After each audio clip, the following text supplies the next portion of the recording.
اس وقت میرے ساتھ اسٹوڈیو میں موجود ہیں نور عارفین بھائی، کسی تعارف کے محتاج نہیں ہیں، پروگرام بھی کرتے ہیں، معروف تجزیہ کار بھی ہیں. بہت شکریہ نور بھائی آپ کے وقت کا. اور گاہی گاہی ٹرانسمیشن میں ہمیں حکومت اور اپوزیشن کے جو رہنما ہیں وہ بھی جوائن کریں گے. نور بھائی سب سے پہلے تو آپ ہی سے سوال کرنا چاہوں گا، حکومت اب کرے تو کرے کیا کرے؟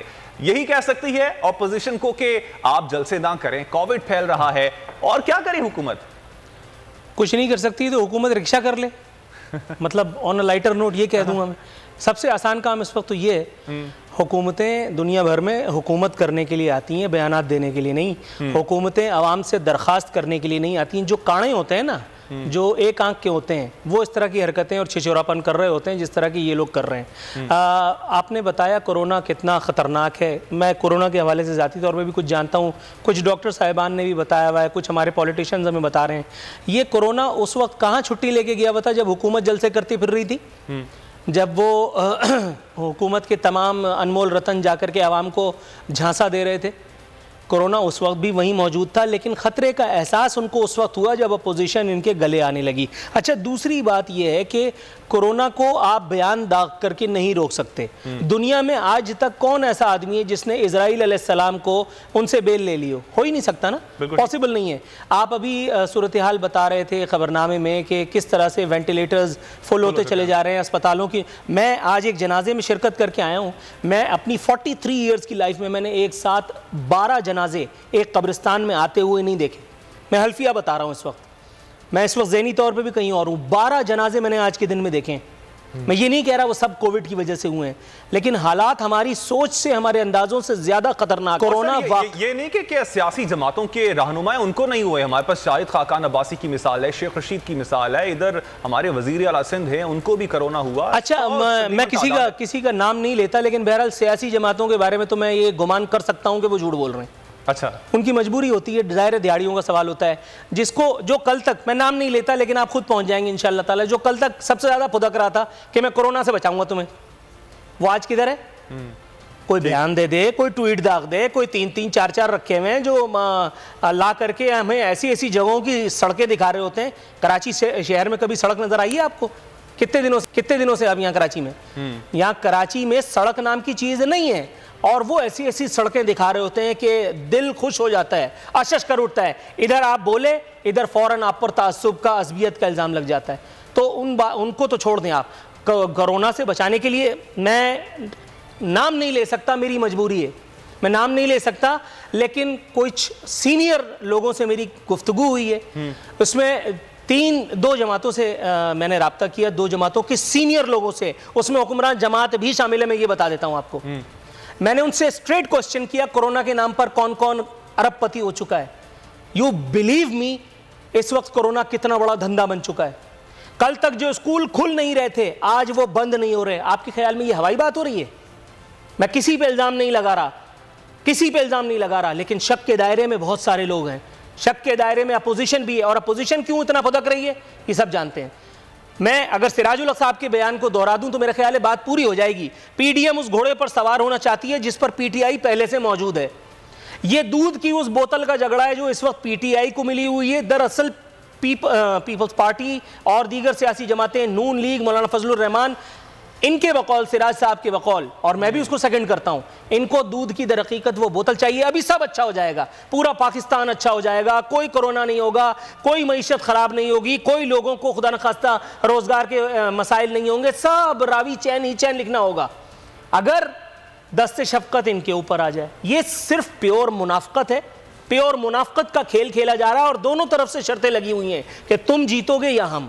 تو اس میں سٹیک پہ تو عوام ہی ہے نا. At the end of the day عوام جو ہے وہ سفر کر رہی ہے. ان کے پاس تو پیسہ بھی ہے پرائیویٹ اسپتالوں میں جانے کے لیے، وہاں پر بیسٹ سے بیسٹ علاج کروانے کے لیے ملک سے باہر بھی یہ جا سکتے ہیں، پرائیویٹ جیٹس بھی موجود ہیں. جو عام آدمی ہے وہ سفر کر رہا ہے، وہی جلسوں میں بھی آ رہا ہے. وہی جب اپنے لیڈرز کو دیکھتے ہیں کہ انہوں نے ماسک نہیں پہنے ہوئے ہیں اور وہ کہہ رہے ہیں، آج آپ نے سراج الحق کی بات کی، ان کی جانب سے جلسے کیے جا رہے ہیں. فردوس عاشق اوان خود آج کانفرنس کر رہی تھی، خود وزیر اعظم वजीर-ए-आज़म पाकिस्तान भी कॉन्फ्रेंसेस करते फिर रहे हैं, कहते हैं कि 300 बंदा है, गो के वहां पे बंदे ज्यादा होते हैं। खुद अफगानिस्तान गए, वहां पे कई मकामात पर वजीर-ए-आज़म ने मास्क नहीं लगाया हुआ था।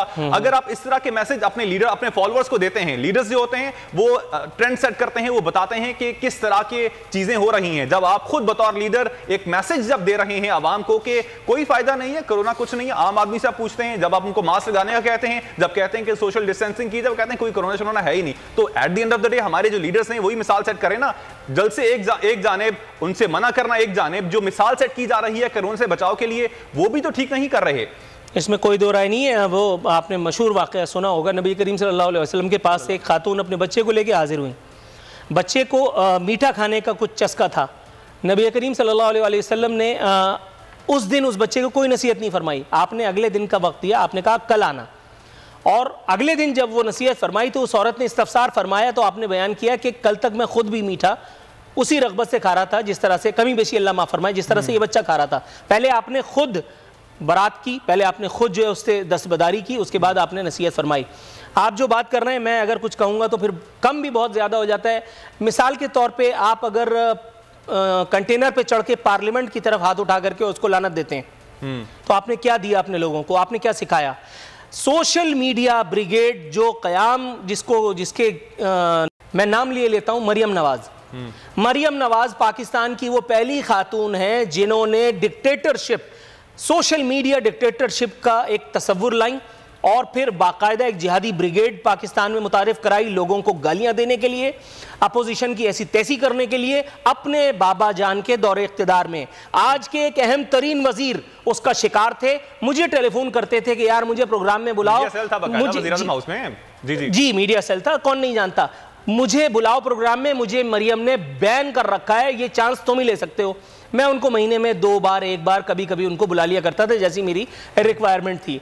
तो मरियम बीबी ने जो काम शुरू किया उसको बाकायदा एक आर्ट का और एक कला का दर्जा दिया पाकिस्तान तहरीक इंसाफ ने, और जाहिर है कि ऐसा क्यों कर हुआ वो आप भी जानते हैं। वज़ीर-ए-आज़म हाउस में बैठ करके सोशल मीडिया जोकीज से और ब्रिगेड से बाकायदा बातें होती हैं, उनको बताया जाता है, निशान मंजिल दिखाया जाता है, उनको राय हिदायत फराहम की जाती है।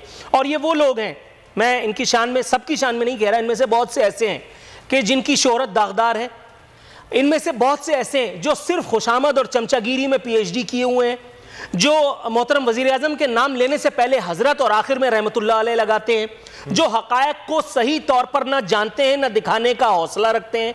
और आज ये कला हमारे सर चढ़ करके बोल रही है। इसलिए अगर हमने बात का दायरा वसी किया तो मामला गड़बड़ेशन का शिकार हो जाएंगे। जैसी करनी वैसे भरनी वाली बात है। हमें ज्वाइन किया नूर असद खरल साहब ने, बहुत शुक्रिया असद साहब आपके वक्त का। असद साहब, जो कोरोना की पहली लहर थी उसमें जिस तरह के इकदामात लिए गए थे पाकिस्तान तहरीक इंसाफ की हुकूमत की जानिब से, वफाकी हुकूमत की जानिब से, क्या वो सही इकदामात थे? आप समझते हैं कि उन्हीं इकदामात की वजह से ही हम जो महफूज रहे पहली लहर में बहुत बड़ी अमवात की तादाद से, जिस तरह के हमने बाकी ममालिक में देखा, या फिर कुछ और वजह थी? और अब हुकूमत को क्या करना चाहिए? क्योंकि उस वक्त तो लॉकडाउन की बातें करती थी ऑपोजिशन की, लॉकडाउन हुकूमत को करना चाहिए, और हुकूमत लॉकडाउन की तरफ नहीं आ रही थी।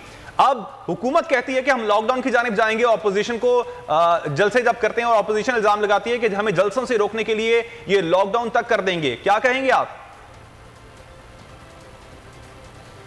अच्छा, मुझे आप ये बताएं कि अगर हुकूमत के इक़दामात की वजह से कोरोना के केसेस में इजाफा नहीं हुआ था या कम इजाफा हुआ था, तो उस वक़्त तो ना तो सैनिटाइज़र थे, ना उस वक़्त मास्क थे, ना उस वक़्त वेंटिलेटर थे।